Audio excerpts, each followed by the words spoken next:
Hey, thank you for coming to my show. I think you'll hear something today that makes you click that like button, share with your people, and subscribe so you don't miss what's next. Let's stay connected. Tell me what you think in the comments. So, how I like to start all my podcasts is, who are you? I'm Renee Phillips. That is not my maiden name, but I would love to say my name is Renee Murphy. That in itself is loaded. I am a fifth generation Estonian. My kids would be the sixth generation. Let's see, that last name Murphy is just one Murphy family that I know of, at least in within my specific family. There's no extended folks.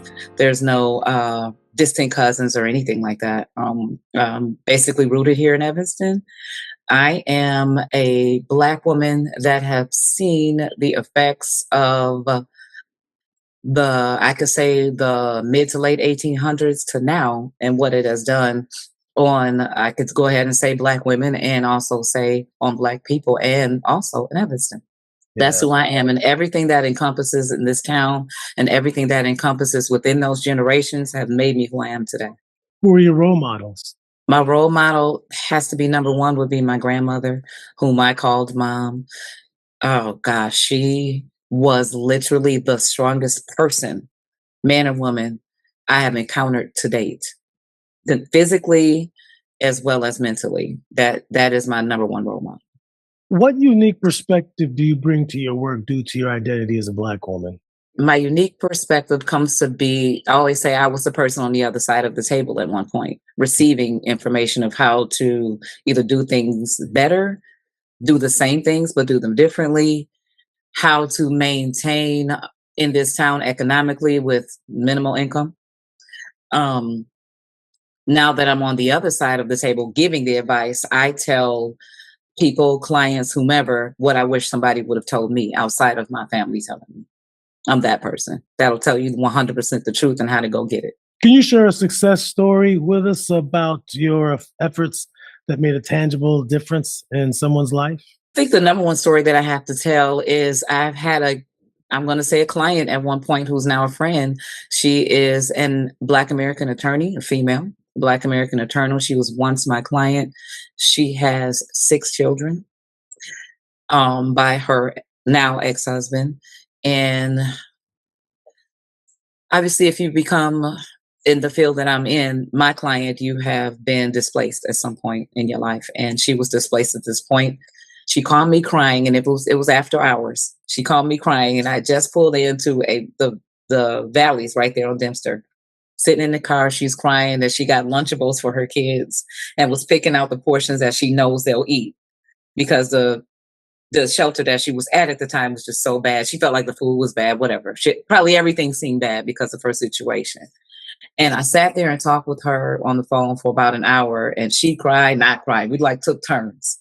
And at the end of that phone call, I said to her, eat those butter crackers.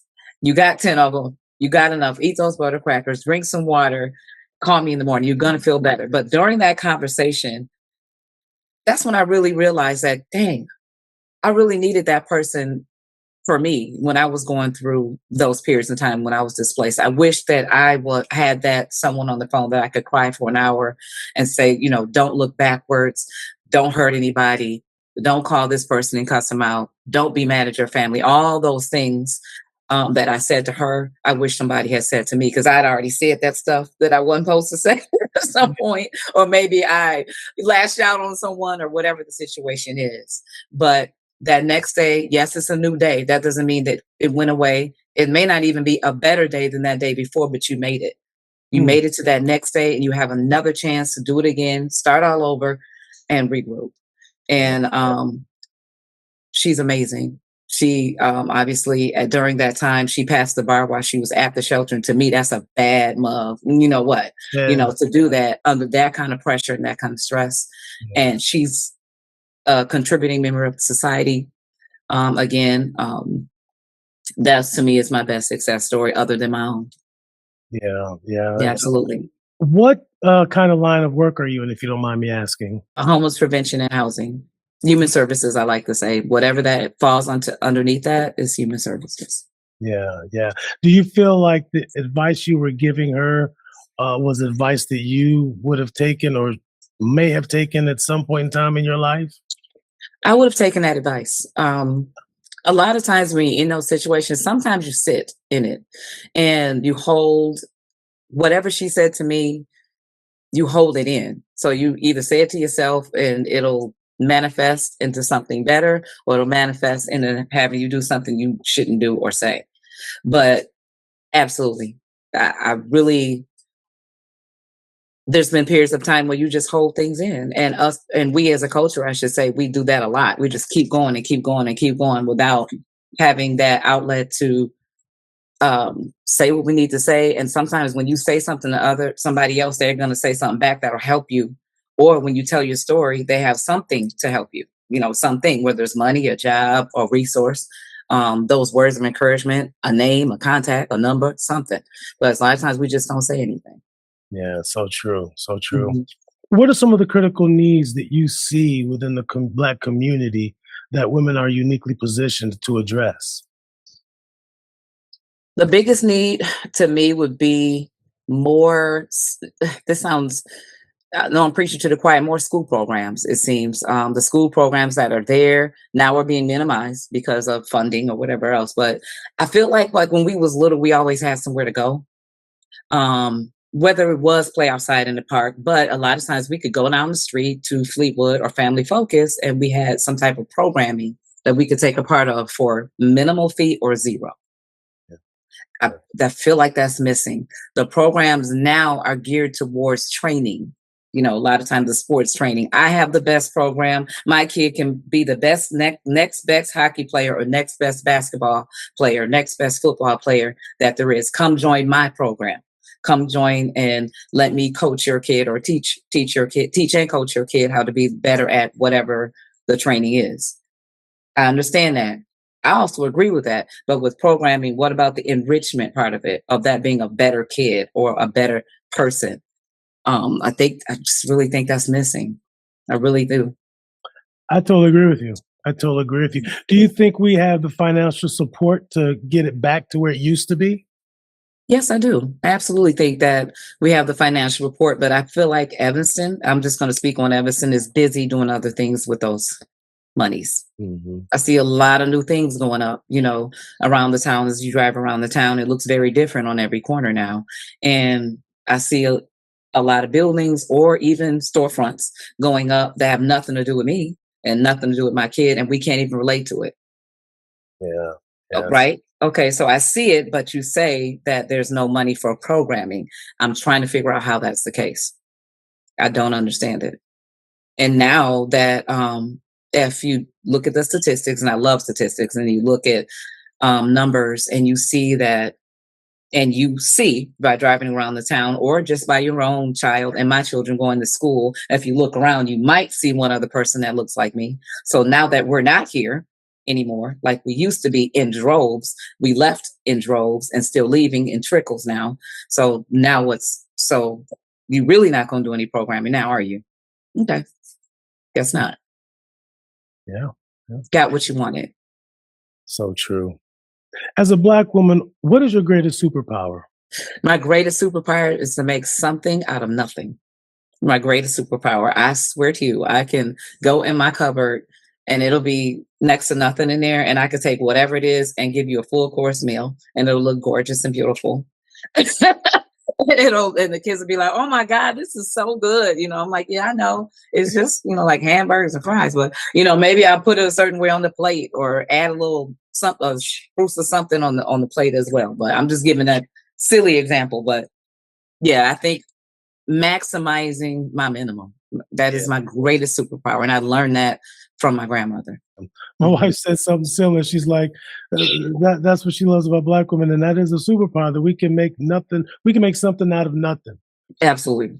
We Hmm. can make nothing look fly. You know? Fly. Yeah. Okay. Yes. Yes. You go to Goodwill, even like with your space that you're in, you don't have to spend a lot of money. But once you get done hanging up a couple canvases and whatever else, you're like, "Oh, look at my living room," and it didn't look like that before, Yeah. but you probably spent next to nothing doing it. And it looks so good. And it comes from the heart. And a lot of time we have pieces that tell stories anyway, that we've hoarded over the time. Just collecting and collecting because we're going to put it up eventually. Yep. And one day that eventually comes, and it's so fulfilling and it looks so good. So true. So At true. least to our eyes. Yeah. Yeah. Yeah. What are some innovative projects or initiatives led by Black women that inspire you? Oh, the major one for me, I would say, is Robin's start of the reparations talk. Whatever came out of that came out of it, which was huge, and I don't want to misspeak about the program and call it something other than what it is right now. But just being a part of hearing her talk about it so long ago and then come into fruition in this town, and now for her to travel here and there talking about it, or advocating for it, or starting it in whatever community or country at this point that she's in, that is so inspiring to me. From the little girl trying to play double dutch with me to, my mom, fell in love with her from a little girl. She's always loved Robin. And my entire family does. And she is a very good friend of mine. And I think one of my sisters, no matter how often we talk or don't talk. But just seeing her progress in this world it makes my heart full, because it's nostalgic for me. It just takes me back to when we were little. And we always like to say that she's my oldest friend. Like, we don't mean like oldest as an age. We mean like that is literally one of my oldest friends. Literally. I think she's amazing. Did you go to Miss Joanne after school as well? Miss Joanne, no, I didn't go to her. I went to somebody, and I wish I could remember her name, of somebody out there that sees this. She used to wear a slick back ponytail every day, and she had the big bun in the back, part in the middle. Sheila, I think her name was Miss Sheila, by the way. I used to go to her every day after school, and a lady named Miss Cynthia. And she wore bangs, and she had like this long wrap style, and it was blonde, and she was just a beautiful woman. Yeah. And I went to Family Focus in the summers, probably every day, because I came up in the old school. You bring your blank home after school. So yes, me and my sisters came home after school, but in the summers were spent literally outside in front of my house at Foster Park and at Family Focus. Summers were always the best, weren't they? Always the best. Always the best. How can we as a community better support and amplify the voices of Black women leaders and change makers? I think Black women leaders and change makers are people like myself. We're just people that go to work every day. We have wonderful jobs. We might not be necessarily the first lady of a church. We might not be a part of city council. Might not be rubbing elbows with the state representatives or whoever. But a lot of times there's some people that have been here for a while that have a lot to say. Hard to find us, not know how that group would ever start. But I think we sensationalize titles a lot in this town. I'm sure you've heard where people will say, oh, he's the such and such of whatever, and she's the such and such of whatever. Okay. I mean, I think that's fabulous. But I think sometimes we over sensationalize the title and not look at the people that could actually have a voice and contribute to conversations. As a single parent, and last time I checked, and I don't care what anybody says about statistics all over the world or Chicagoland area or Evanston, I don't know anyone that gives birth to kids and I'm about to give birth to this kid. I'm about to be a single parent. Who does that? Yeah. Nobody does that. I don't care if they're on the South Side or here. Nobody literally does that. But sometimes we got a voice too. It may not be a 2-parent home or whatever the ideal situation is the same for you, but that has nothing to do with my intellect or my cognitive ability to contribute to a conversation or a cause. I think sometimes we can celebritize people by title. We celebritize the wrong people a lot of times for the wrong things, Yes, I wasn't going to say that, but I was going to say that. But as the host, you can say whatever you want. This is your show. And I'm going to go, yup. I mean, you have a person that was instrumental in my life, in your family, Miss Kitty Foles, baby. But first of all, she does not play. That's first. You talk about instrumental person in the community at that time when I was little, like she was Haven, her, Mitch, Miss Morton, all of these greats, Mr. Boss. I could go on and on. Mr. La Rochelle, who was not of color, Mr. Murphy, who was not of color, but there were so many people that were instrumental in our communities, whether they look like us or not, that were key people. She is one of the most key people in my life. And I've had a chance to tell her several times to her face, which I enjoy that, because you give a person their flowers while they're here in front of them. Be a woman, big up yourself and be a woman and stand there and tell them, like, man, you really meant a lot to my family. I appreciate how you treated me when I was little. She always told me I was beautiful. Always told me my dark skin was gorgeous. Like, she was probably one of the first people, an adult, to ever tell me that. Mm-hmm. Almost every day. Yeah, she's she's phenomenal. It's funny because as you grow up, people know who people are in the city, and so you either know my mother-in-law from Haven, or you know my father-in-law from the police force, or you know Oh him gosh, right, or you know yes. Pam. And if you got in trouble between Mrs. Fultz and Mr. Fultz, or no, who would you rather get in trouble by, Mr. Fultz or Mrs. Fultz? Oh, Mr. Fultz by a long shot. But Mr. he's the Fultz. police. Yeah, but I'd Mr. rather get Fultz. something by him than Mrs. Fultz. No, not Miss Kitten. No, I'm not going to her room. Are you crazy? So she can call my mom? No, Right. no. And my mom is so funny, because at that time, you can still do it now. She requested in 6th grade for me to have Miss Fultz. And I was like, who is this lady she keeps talking about? And first of all, she's like 3'2". So I come into the room and I'm like, and then she was like, and you can go sit down. And I was like, dang, I didn't even say nothing. And I'm like, I remember it like it was yesterday. And I was like about to say, like, hi, oh, you know, my mom. Being a shy person, I was trying to be brave. Right. And she was literally like, and you can go sit down. And I was like, you know, I'm like, too. But I didn't even say nothing yet. Like, she was no nonsense. Oh my God. So of course my sister had her behind me, and my other sister had her too. Yeah. Of course. So it was, she's amazing. I love when she used to come up to Bessie Rose. You don't understand, because your son did none of that.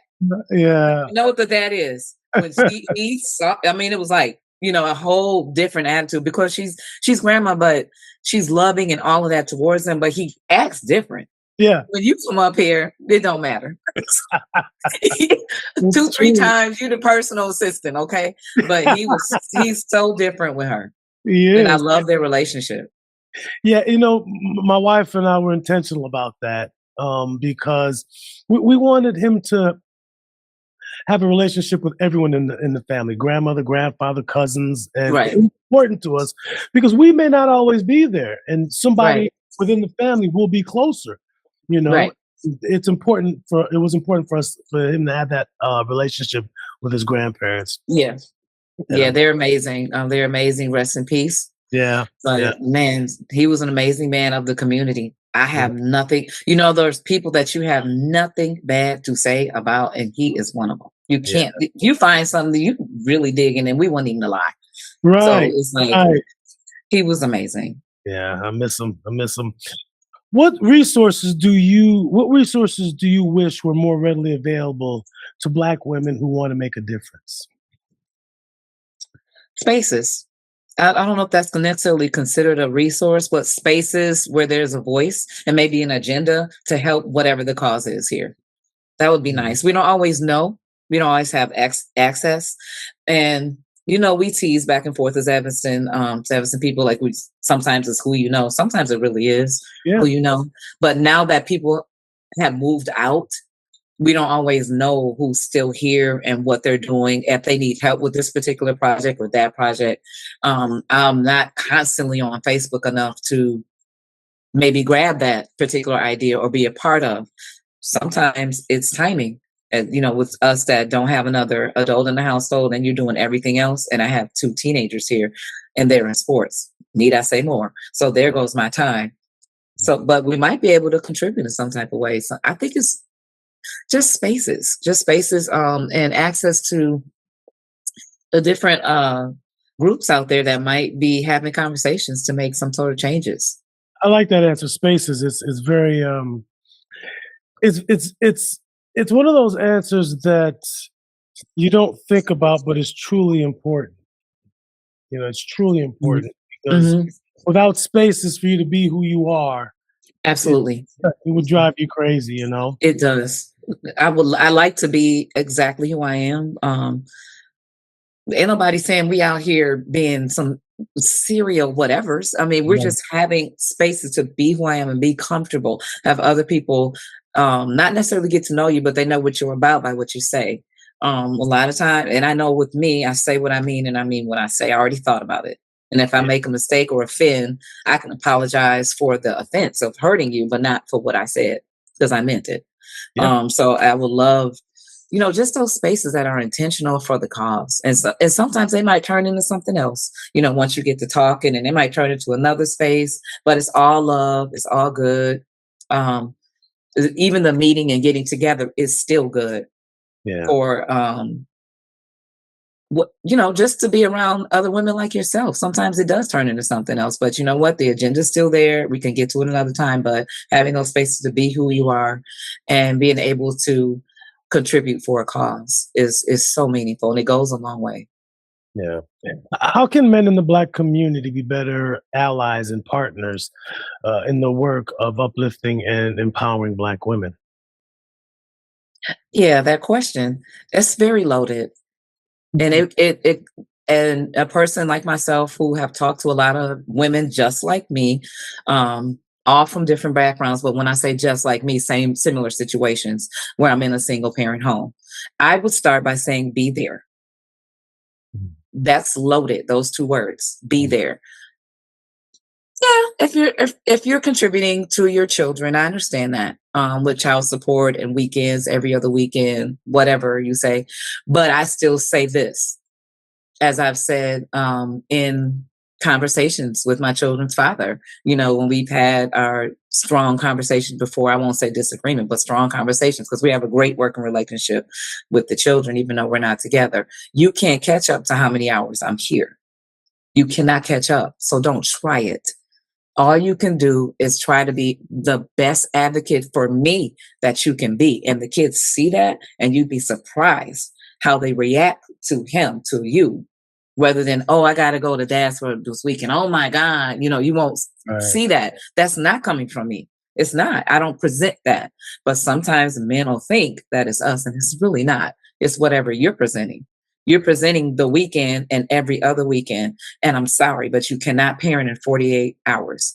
It's hard to cram everything in 48 to 72 hours. It's almost impossible, because my kid actually, say if it was this morning and they were here, they're not here right now, but say if it was this morning, they got up with a cold. You don't know that. Mhm. I mean, we're supposed to communicate that throughout the day as a great parent and advocate for my child to be a good person and a good kid and a child to him. You need to pick up the phone as well. Hey, dang, I woke up this morning with a cold. Create conversation, create conversation, then let them do what they do with it. Right. Yeah. But you won't even know that unless I communicate it. So here's tomorrow. Is he feeling better? He or she feeling better? Here's day 3. Is he or she feeling better? Did they even go to school? And if they did you communicate with the school about the missing work, or just communicate that they won't be there, worry about the missing work later? Look at what all that I just named. That's time. That's remembering. That's a lot that goes into that. That's right here in this part of my brain. So everything else is fogged now because my kids come up for everything. But I Mhm. still got to go to work. Just be there. That it starts there. I'm sorry, we can't even talk about the rest. Advocating the community. Why are we talking about the community and you can't even take care of your house? So whatever happened for you two not to be together, sometimes yourself, you could be in a relationship from someone, you might even know someone, you don't even know they're not together because you see both of them all the time Yep. because they're working together. They got this going. If they're in the same state or close to the same area or city, you see both of them a lot. Mhm. You don't even know their business. And that's kind of how it's supposed to be. You Yeah. don't you need to know all that, but they're both there. They're both taking part in everything for their children. That Yeah. helps the community. You may think it doesn't, but it does. It literally helps the community. They're there. They see things differently now. The man is going to see. I can't speak for you, obviously, Lionel. I can't speak for you, but I know you're going to see differently when you growing with your kid and you're involved in everything that they do. It makes a difference in the kind of community you have. Because now instead of me rah rah rah for community, my child up at the school, you got both of us like this for the school. And what is it about the school that you need changed? You already know. So now it's both of them. Like, no, my kids need this and my kids need that. They need better this, better that, instead of the other people saying it. Yeah, This definitely. is how we're getting what we're getting right now in District 65, because other people are speaking for us. Hit that like button, share and subscribe. Hit that like button. How do you manage the emotional labor and challenges that come with serving your community? Talk about it. I have an older mentor that I talk to almost on a daily basis, that's still around in Evanston, that's been here for a long time. I think he's almost 70, but I talk a lot about the things that are happening. I'm going to tell you that he has never once been wrong. Mm. Not even one time. Remember, they see things before it even happened. They saw all this before. It's just a repeat a lot of times. I have to talk about it. Don't bottle it up, because what I'm seeing affects me, especially when my friends have moved out of the state or my family has moved out of the city. Actually, in my family, which is really small, I'm the only one here in Evanston now because they moved. And it makes me, yeah, it made me so sad when I see, as we all get older, we see people um, deceased and passing away that we grew up with. So I have to talk about it to someone. I have to have a support person. That's tremendously important. I think it Mhm. goes a lot of times people ignore that. Um, Mhm. and I think the more you talk about it, the more you get it out. The more you get it out, the more you heal. The more you heal, the more you learn. You Yes. it's vitally important. How do you celebrate your own achievements and contributions as a Black woman making a difference?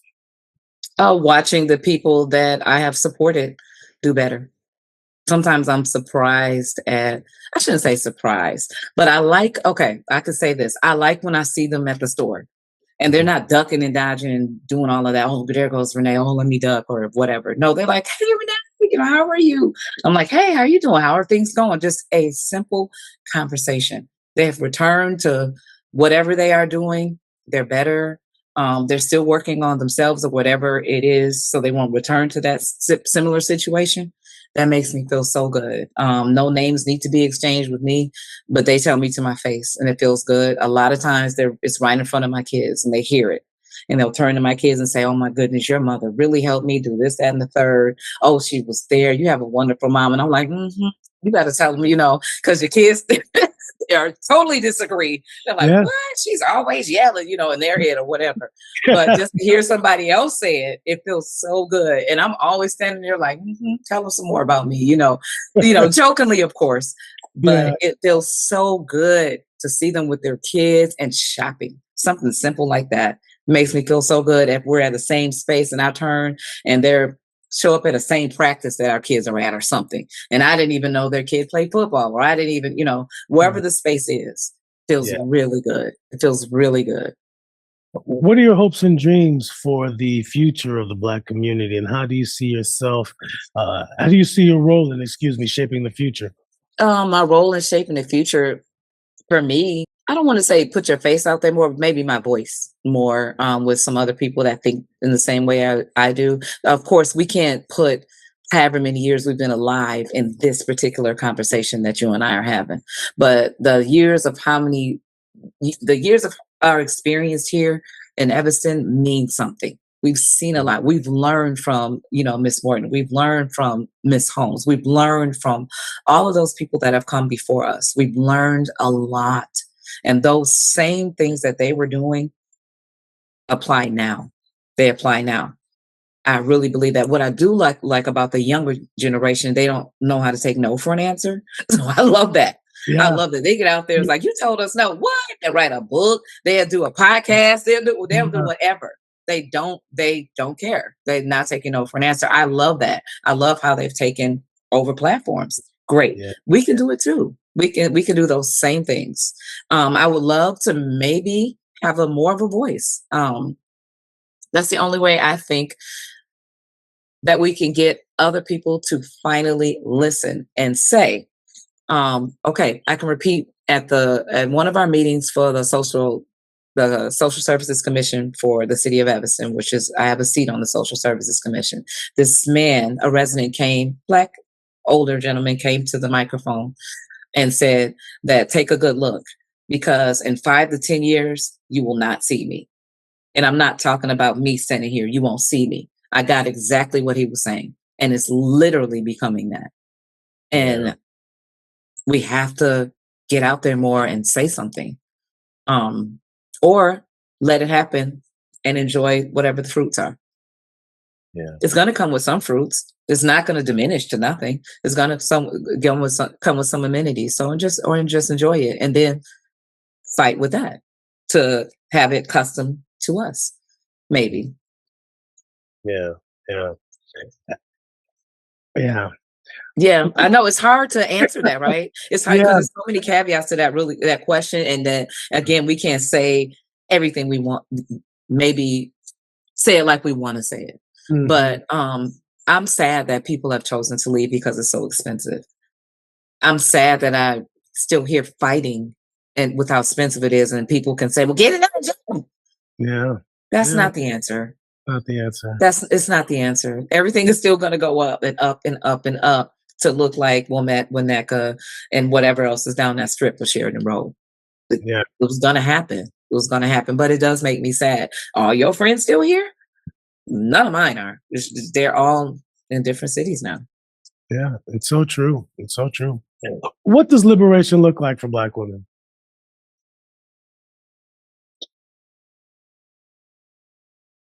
Ask me a different way. I looked at that question. I was trying to answer it for myself, and I couldn't. I couldn't. I was like, should I just say the definition? But I was like, no, that's not the way to answer the question. That's a tough one. Yeah, yeah, no, I totally get it. I totally get it. And I'm not gonna sit here and lie. I don't want you to. I don't want you to. What would it look like for Black women to be seen and respected? To be seen. I What would know it look you like for us to mentioned be freedom. seen and respected? That's loaded. I know Say the second part. To be seen and respected. What will it take? This is a tough question right here, and I'm going to answer it how my mom would say to me, to see and respect yourself.